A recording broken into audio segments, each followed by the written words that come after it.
రాంబాబు నాకు దోశ 2 ఇడ్లీ వడ రాంబాబు ప్లేట్ పూరి రాంబాబు పెసరట్టు ఇడ్లీ రాంబాబు రాంబాబు నాకు ice cream Rambabu ఓ plate upma Rambabu నాకు స్ట్రాంగ్ కాఫీ ఎంత రాంబాబు అయితే మాత్రం అతనికున్న 2 చేతులతో మీరు చెప్పినవన్నీ ఒకేసారి ఎలా తీసుకొస్తాడయ్యా?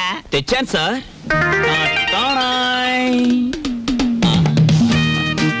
ఏమైంది? నాకు జాబ్ వచ్చింది. కంగ్రాచులేషన్స్.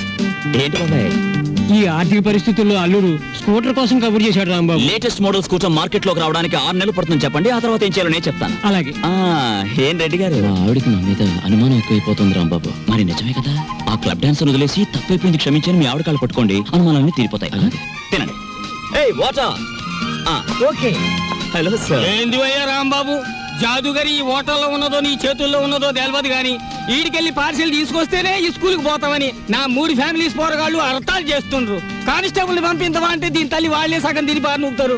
అందుకని నేనే వచ్చిన. కట్టు ఒక చిన్న సజెషన్, మీరు మీ ఉద్యోగమైనా మానేయండి లేదా 2 ఫ్యామిలీస్ అయినా కట్ చేయండి. అరే ఆంజనేయులు, రాంబాబు సంటూ మనిషి దొరికేది చాలా కష్టమయ్యా. ఎక్దమ్ గోల్డ్. వాడిని జర మంచిగా చూసుకున్నాం అనుకో, వచ్చే ఏడాది కల్లా లాడ్జింగ్ కూడా పెట్టొచ్చు. చూడండి ఎస్ఐ గారు, మనం ఎవ్వరి మీద ఆధారపడాల్సిన పని లేదు. నాది మూలా నక్షత్రం 4వ పాదం.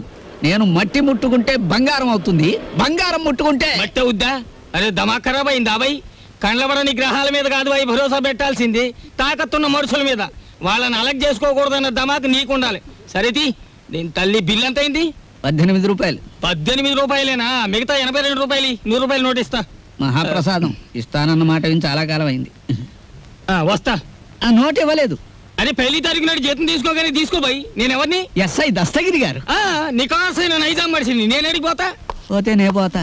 Good morning sir. డ్యూటీలోనే ఉన్నా కదా, నడుస్తుంది. రాంబాబు, నిన్న సూర్యాలమ్మ గుడి దగ్గర ఆ కిళ్ళి కుట్టు అబ్బులుగాడు లేడు? వాడు నన్ను చూసి కన్ను కుట్టాడు. చెల్లు నొక్కటిద్దాం అనుకున్నాను, కానీ అల్లరవుద్ది కదా. వాడు అసలే కేశవరా మనిషి. నేనే కన్ను కొట్టానని అందరితో చెప్తాడని ఊరుకున్నాను. ఇలా రా. ఏమిటా మీద మీదకి ఎక్కేయటం? మా సర్వర్ తో నువ్వు ఇలా ప్రవర్తించడం చూస్తే మా హోటల్ కి ఎంత చెడ్డ పేరు వస్తుందో తెలుసా? రాంబాబు నాడని వస్తున్నా గానీ అసలు నీ మొహం చూస్తేనే అందరికి చెడ్డ పేరు వస్తుంది. నీ మొహానికి ఫోన్ ఒకటి. వస్తా రాంబాబు. సార్, ఏమిటి? మీరు నెల జీతం అడ్వాన్స్ గా ఇస్తే మా చెల్లెలు స్కూల్ ఫీజు ఏమిటి? అందరూ మంచివాడు గొప్పవాడు అనేసరికి నన్ను అడ్వాన్స్ అడిగే ధైర్యం వచ్చేసింది అనుకో. నేనేమను, నువ్వు లేనందువల్ల నా హోటల్ ఏం గోదావరిలో కొట్టుకుపోదు. కావాలిస్తే ఉద్యోగం అనే సెల్పా 6 పెసరై. బాబు త్వరగా లాంచ్ చేయండి. భద్రాచలం చూసి బండి ఎక్కాలి. గైడ్లో ఎంత లాంచి కదలదు. మరి ఎప్పుడు వస్తారు బాబు? వాళ్ళు అప్రోల్ కోతుల్లో కూకున్నారు. ఆడు ఇక్కడే ఉంటాడు. వీళ్ళు ఇక్కడి నుంచి కదిలితేనే గానీ ఆడు కనపడ్డ మనకి. ఇవాళ రేపు రండయ్యా, మాకు టైం అవుతుంది. ఏంటి వెళ్ళాలా? వెళ్తే మా బాకీ ఎవడిస్తాడయ్యా? నువ్వు ఇస్తావేకి? మా కనపడేదే సంవత్సరాలు ఒకసారి. ఆయన ఇక్కడే పట్టుకోవాలి. రాందే మేము ఇక్కడ నుంచి కదలే కదలమయ్యా. వెళ్ళిపోయారు. ఇట్టి ముద్ద అప్పులో వెళ్ళిపోయారు. ఎక్కడ త్వరగా రాయా. భక్తులారా, వచ్చేసాను నాయనలారా. మీ అందరికీ తెలుసు, నేను ఈ భద్రాచలం లాంచీ గైడ్ని. నా పేరు విష్ణుమూర్తి. నా గురించి నేను చెప్పుకోకూడదు కానీ అసలు మ్యాటర్ ఏంటంటే, నేను రామాయణంలో గుహుడు లాంటి వాడిని. భక్తులను గోదావరి దగ్గరికి చేరుస్తాను. ఆ భద్రాచల కోదండరాముడి యొక్క పుట్టు పూర్వోత్తరాలన్నీ చెప్తాను. గోదావరిలో ఏ స్థలానికి ఏ మహత్యం ఉందో చెప్తాను. గోదావరిలో ఎక్కడ లోతుగా ఉంటుందో, ఎక్కడ మెరగ్గా ఉంటుందో చెప్తాను. ఊళ్ళో మీరు ఎక్కడ మకాన్ చేస్తే మీకు సౌకర్యంగా ఉంటుందో చెప్తాను. మీరు ఎక్కడ భోంచేస్తే రుచిగాను చవకగాను ఉంటుందో చెప్తాను. ఏ రైలు ఏ వేళకి ఎటువైపు వెళ్తుందో చెప్తాను. ఈ వివరాలన్నీ మీ అందరికీ చెప్పినందుకు తల ఒక్కంటికి 5 రూపాయలు, 5 రూపీస్ ఓన్లీ వసూలు చేస్తాను. ఇప్పుడు భద్రాచలం లాంచి బయలుదేరుతోంది. ఒకసారి రాముల వారికి గోవింద కొట్టండి.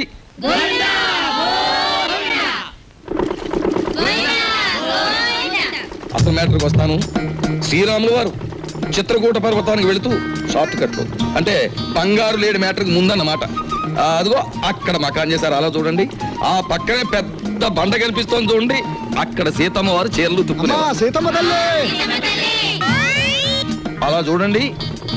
భారత కాలంలో పాండవులు వనవాసానికి వచ్చినప్పుడు ఈ గోదావరి ఒడ్డునే వెళ్తుండగా భీముడు కాలు జారి పడ్డాట. కృష్ణ భగవానుడు వచ్చి పైకి లేవదీశాట. అక్కడ పెద్ద గొయ్యి పడిందట. ఇప్పటికీ ఆ గొయ్యని కృష్ణ భీమ గొయ్య అంటారు. దాన్నే బ్రహ్మరంధ్రం అని కూడా అంటారు. అది అదేంటండి, భారతం ఇటువైపు రామాయణం అటువైపు జరిగిపోయిందంటారు. చేచే మేము నమ్మం. అపచారం అపచారం. ఏమైందిరా?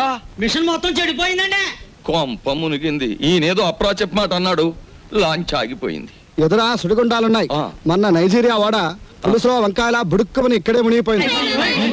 భక్తులారా మీరెవ్వరూ ఏమీ భయపడకండి. పంతులు గారు వాళ్ళు హడిల్ చచ్చే మ్యాటర్ చెబుతారు ఏమిటండి? ఏమన్నా విరుగుడు మ్యాటర్ ఉంటే చెప్పండి. ఇప్పుడు మేము ఏం చేయాలి? ఏముందండి, గంగపోతు చేయాలి. మీరు 100 ఇవ్వండి, భక్తులందరూ తలో 10 రూపాయలు ఇస్తారు, చేసేస్తాను. నా 100. ఓం గంగే జవనే జైవ గోదావరి సరస్వతే నర్మదా సింధు కావేరే జలేస్మిన్ సన్నిధిం కురు కావేరే తుంగభద్రా చ కృష్ణవేణి చ గౌతమి భాగీరథే మహానద్యా పంచగంగా ప్రకీర్తితా. ఓం శాంతి శాంతి శాంతి. యంత్రే ప్రారంభే శుభే. మోటార్ ఎదులు.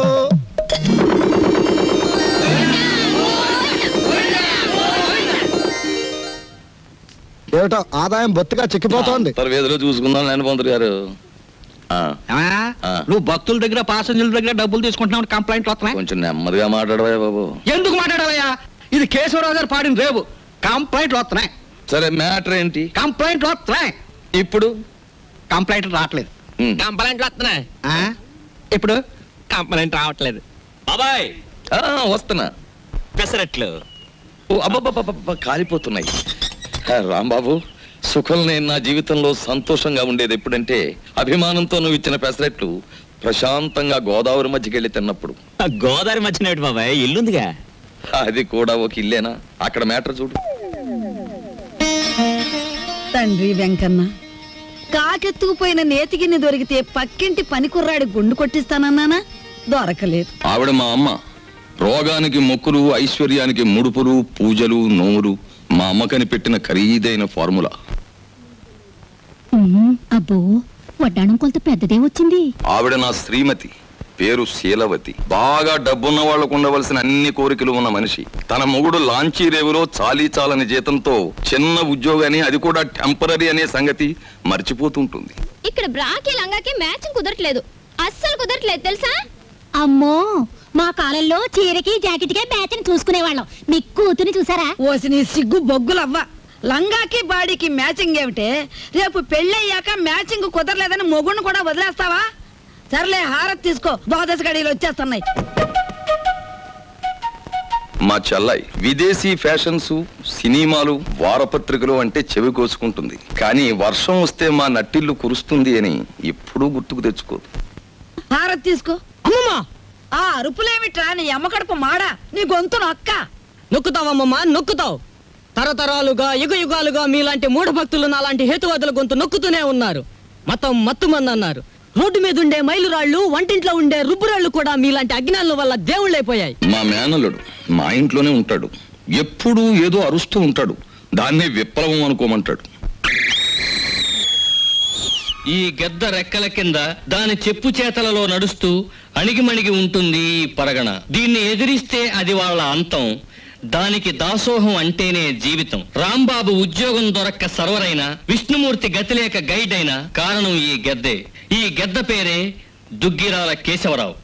కలెక్టర్ గారు, మీరిద్దరూ ఈ 2 జిల్లాలకి సంబంధించిన అధికారులు.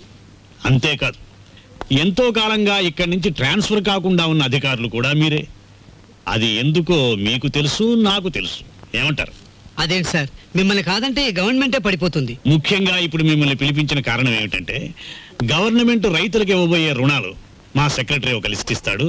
దాని ప్రకారం పంచిపెట్టండి. ఇవి ముఖ్యంగా పేద రైతులకి ఇవ్వాలని గవర్నమెంట్ ఇస్తున్నది కదా, ఇబ్బంది అవుతుందేమో సార్. మాకే నీతులు చెప్తున్నారా?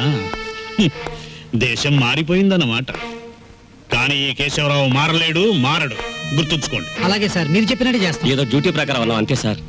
డ్యూటీ కోసం సిన్సియర్ గా బతకటం కంటే మీ బతుకుల కోసం మా మనుషులుగా బ్రతకటం మీకు చాలా ముఖ్యం.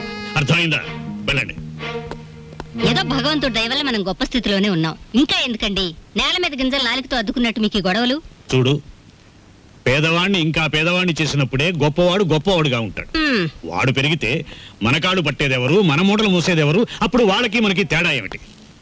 ఒక్కటి గుర్తుంచుకో, ఇది మా తాతల కాలం నుంచి మేం పాటిస్తున్న శిలాశాసనం. ఎంత? మనం డబ్బు గలవాళ్ళమే, కానీ ఆ డబ్బు దాచుకున్నప్పుడే మనకి గౌరవం. డబ్బు ఖర్చు చేయటం నాకు ఇష్టం ఉండదు. అది తెలిసి కూడా మళ్ళీ మళ్ళీ అడగడంలో నీ ఉద్దేశం?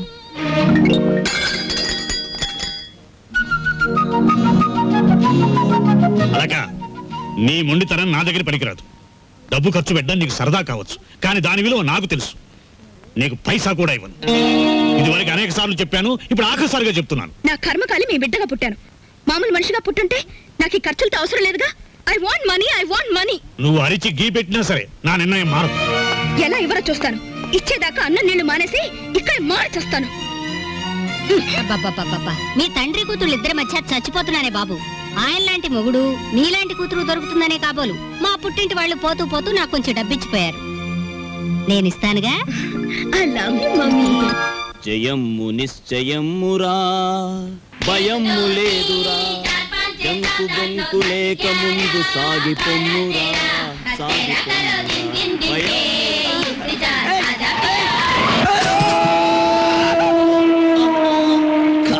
పొద్దున్నే ఎవరి మొహం చూసానయ్యో.